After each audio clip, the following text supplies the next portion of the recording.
Indian रुपीर value दिन दिन कमी कमी कहीं जाऊँ यार प्रभाव साधारण जनता उपर केते जोर पड़ा जाऊँ तो यार डिसीजन निए किए इंडियन रुपीर भैल्यू कमिबो कि बढ़िबो कौन सरकार चाहिले गोटे दिन भितर $1 इक्वाल टू 1 रुपी करें जदि या करा जाई पारे ताहले आमर कौन बेनिफिट हम आउ आमर कौन नुकसान हम तो से सब विषय आज कथा हवा। नमस्कार फाइनान्स गुरु सागर यूट्यूब चैनल को आपण मानक बहुत बहुत स्वागत। तो बंधु मैंने इंडियन रुपीर भैल्यू दिन दिन कमी कमी कहीं जाऊँ तो आप देखिए रिसेंटली $1 इक्वाल टू 96 रुपी हो जाता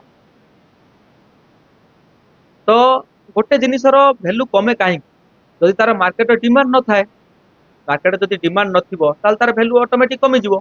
तो आप देखिए बेले बेले टमाटर आप मार्केट किणुचंती तार भैल्यू 100 टंका हो जाए केजी आ बेले बेले 10 टंका हो जाए कहना से तार डिमांड न थाए से 10 टंका जो डिमांड अधिका थाए से 100 टंका तो आप कहे ना डिमांड तो सदा सामान रोचे हाँ डिमांड सदा सामान रोचे किंतु तार जो सप्लायर भैल्यू कमी जाए जो टमाटर सप्लाय भैल्यू कमी जाए तो मुख्यतः तार प्राइस बढ़ी जाए और जो सप्लाय भैल्यू अधिका होता है डिमांड भैल्यू कमी जाए तो तार प्राइस कमी जाए। तो आपण कहे कौन इंडियन रुपीर चाहिदा बर्तमान कम अच्छी सारा भारत तो जहाँ को 2 टंका से टंका नहीं तार चाहिदा कमिला कौन अरे आपण सीना इंडिया से रुपी को लेकिन खर्च कर चटपटांग नहीं जीवे किंतु आपण जब चीन ठार जिन किनापी जी कि आमेरिका ठार जिन किनापी जी सी आपण इंडियन रुपी की नहीं करेंगे कौन आपण कहे से आम इंडियन रुपी की रखिए आम जमी तेल कि अन्य जिन किणुचु सी आम ठार किसी जिन ने किंतु ସେମାନେ କହିବେ ତମେ ଏମିତି କଣ ଜିନିଷ ବନଉଛ କି ଆମେ ତମ ପାଖରୁ କିଣିବୁ ଆମର ଏତେ ଇମ୍ପୋର୍ଟାଣ୍ଟ ନାହିଁ କି ତମ ପାଖରୁ ଆମେ ଜିନିଷ କିଣିବୁ କିନ୍ତୁ ଆମେ ସେମାନଙ୍କ ଠାରୁ ଇମ୍ପୋର୍ଟାଣ୍ଟ ଜିନିଷ କିଣୁଛନ୍ତି କ୍ରୁଡ୍ ଅଏଲ ହେଇଗଲା ଗୋଲ୍ଡ ହେଇଗଲା ସିଲଭର ହେଇଗଲା ଆମେ ତାଙ୍କ ଠାରୁ କେତେ ଇମ୍ପୋର୍ଟାଣ୍ଟ ଜିନିଷ କିଣୁଛୁ ଚୀନ ଠାରୁ ଆମେ ପ୍ରୋସେସର କିଣୁଛନ୍ତି ଯୋଉ ଆମର ଟେକ୍ନୋଲୋଜି ମୋବାଇଲ କିଣୁଛନ୍ତି ଲାପଟପ୍ କିଣୁଛନ୍ତି କିନ୍ତୁ ଆମେ ତାଙ୍କୁ ଦଉଛନ୍ତି ତା ବଦଳରେ କଣ ସେମାନେ ଡାଲଚିନି କାଠି କେରଳାର ହେଇଗଲା ଗୋଲମରିଚ ହେଇଗଲା ଆମେ ତାଙ୍କୁ ମସଲା ଦଉଛନ୍ତି तो सेमाने चाहिले तांको देश रे मसला उत्पादन करि परिबे किंतु आमर पाखरे एते टेक्नोलॉजी नाही आमे चाहिले तांको भलिया फोन बनै परिबा कि आम पाखरे तैलर सोर्स नाही आमे माटी तळु तैल काढी परिबा। तो आमर मेजर प्रॉब्लम होची कोन ना आमे अधिका इंपोर्ट करि थाउ आ कम एक्सपोर्ट करि थाउ। तो आसंतु बुझि नबा कि जेबे देश स्वाधीन हला आमर तो सेतले $1 इक्वल टू 3.40 थिला तो 3.5 टंका कम थिला गोटे डॉलर तो धीरे धीरे बढ़ीगला कहीं देखो जब आम देश स्वाधीन है से मॉडर्न एज नुआ नुआ विकसित होता तो जब नुआ नुआ मॉडर्न एज आसला तो भारतर जनसंख्या बढ़ला आ नुआ नुआ petrol engine diesel engine market को आसला से आमर तैलर जो आम कच्चा तैलर आवश्यक बहुत बढ़ला तो आम कच्चा तैल अमेरिका पाखु किणापी गले तो जब आम पाखु तैल किणवा तो प्रथम आम कौन करवा ना आम इंडियन रुपी को डॉलर रे बदलवाई पड़ी तो आम प्रथम डॉलर बदलैले डॉलर नहीं सेठी तैल किणी परिबा।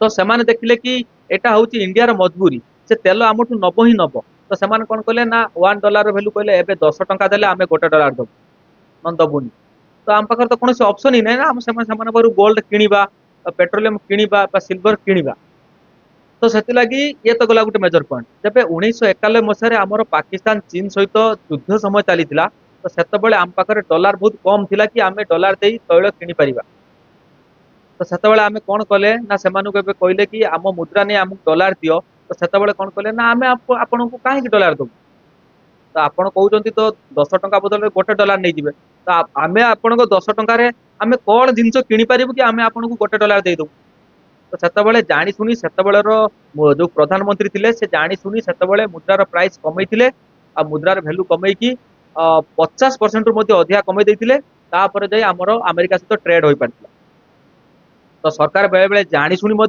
रुपीर वैल्यू कमे था तो ये तो गला आउ गोटे मेजर प्रोब्लेम। तो ये देखा कि जनसाधारण ऊपर यार प्रभाव केते जोर पड़े तो देखो जनसाधारण भावती कि आमे तो टंका नहीं जाऊँ मार्केट जिन किणु तो डॉलर वैल्यू बढ़ू बा कमु आमर से कौन फायदा अच्छे तो देखो आमे कच्चा तैल जदि अधिका रेट रे किणवा तो आमर हेटी पेट्रोलियम प्राइस आम भारत में बढ़ ही बढ़ मानि नियंतु आमे सेतबेले गोटे डॉलर रे तेल किणुले आमको 80 टंका दवाई पड़ूला किंतु एबे 90 टंका दवाई पड़ी 96 टंका दवाई एटी तैलर प्राइस बढ़ तो तैलर प्राइस बढ़िले तो ट्रांसपोर्ट रो कॉस्ट बढ़ ତ ଆପଣ ଯୋଉ କହୁଛନ୍ତି ମୁଁ ଯାଇ ପାଖ ମାର୍କେଟ ରୁ ଟଙ୍କା ଖର୍ଚ୍ଚ କରୁଛି, ତ ଆପଣ ଯୋଉ ଜିନିଷ ସେଇଠି କିଣୁଛନ୍ତି ସେ ଜିନିଷଟା ସେଇଠି ତିଆରି ହଉନି ନା।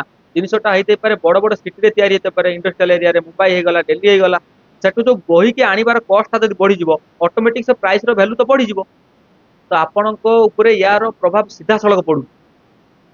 ତ ଏଥିରେ ବେନିଫିଟ କାହାକୁ ହଉଛି ନା, ବେନିଫିଟ ସେଇମାନଙ୍କୁ ହଉଛି ଯୋଉମାନେ ବାହାର ଦେଶରେ ରହି କାମ କରୁଛନ୍ତି। ତ ସେମାନେ ଯେତେବେଳେ ଏଠି $1 ନେଇକି ଆସି ଭଙ୍ଗେଇକି 80 ଟଙ୍କା ପାଉଥିଲେ, ତ ଏବେ ସେମାନେ 90 ଟଙ୍କା ପାଇବେ, କିନ୍ତୁ ସେମାନଙ୍କର ଦରମା ପଡିନି, କିନ୍ତୁ ଏଠି ସେମାନଙ୍କ ଟଙ୍କା ବଢିଗଲା। ତ ଗୋଟେ ସାଧାରଣ ଲୋକର ସଦାବେଳେ କ୍ଷତି ହୋଇଥାଏ, ଆଉ ଯୋଉମାନେ ବଡ ବଡ ଲୋକ ସେମାନଙ୍କର ସଦାବେଳେ ଲାଭ ହୋଇଥାଏ। ତ ଏବେ ସରକାର କଣ ଚାହିଁଲେ $1 ଭ୍ୟାଲୁ 1 ରୁପି କରିପାରିବେ? ହଁ, ଇଜିଲି କରିପାରିବେ। କିନ୍ତୁ ଯଦି ଆମେ $1 ଭ୍ୟାଲୁ 1 ରୁପି କରିଦବା, ତ ସେମାନେ କହିବେ ଆମେ ଆପଣଙ୍କୁ 1 ରୁପି ନେଇ $1 ଦବୁନି।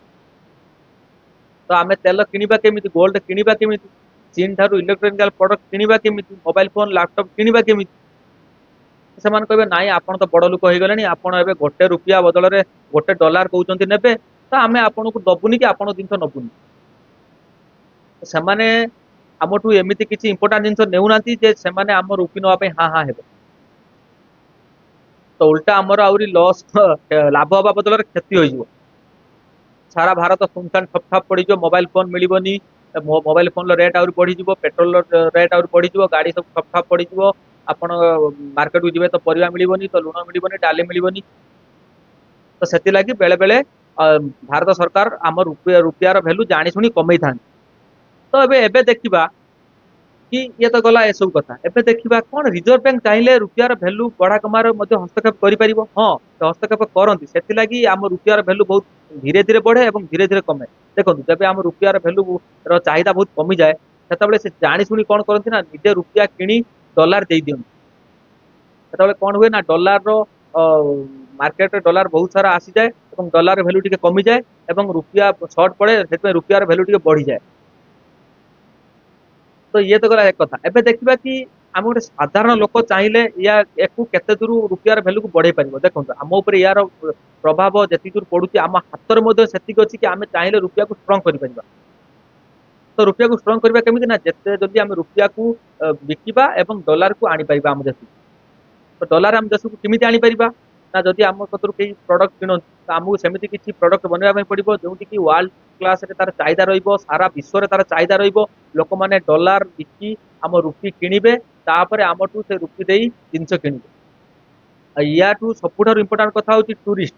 ଯଦି ଭାରତକୁ ଅଧିକା ଟୁରିଷ୍ଟ ଆସିବେ, ତ ସେମାନେ ପ୍ରଥମେ ଡଲାର ଆଣିବେ, ତ ଡଲାର ସେମାନେ ଆରବିଆଇ କୁ ଦେଇ ସେମାନଠୁ ମୁଦ୍ରା କିଣିବେ ଏବଂ ମୁଦ୍ରା ଏଠି ଖର୍ଚ୍ଚ କରିବେ।